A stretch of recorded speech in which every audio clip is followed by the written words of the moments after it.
நடித்த முக்கியமான கதாபாத்திரத்தில் காந்தாராவில் நடித்த கபில் வயது 32. ஆற்றுல காட்சி நடந்துக்கிட்டு இருக்கு.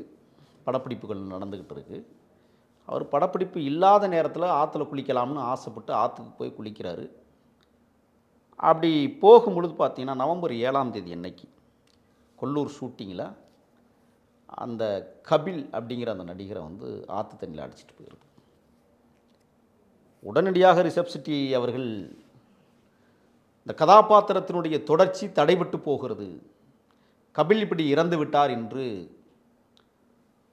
சொல்லப்படுகிற போது, இல்லை, இந்த படத்திற்கான தொடக்கத்திலிருந்தே அமானுஷ்யங்கள் விளையாடுகிறது, அதில் ஒரு பகுதி தான் இப்போ கபில். அவர் 32 வயசை சார்ந்தவர், இன்றைக்கு ஆற்றிலே அடித்து செல்லப்பட்டு இறந்து போய்விடுகிறார் என்றெல்லாம் கர்நாடக பத்திரிகை ஊடகங்கள் பரபரப்பாக அதை எழுதியது, அமானுஷ்யங்களை பற்றி.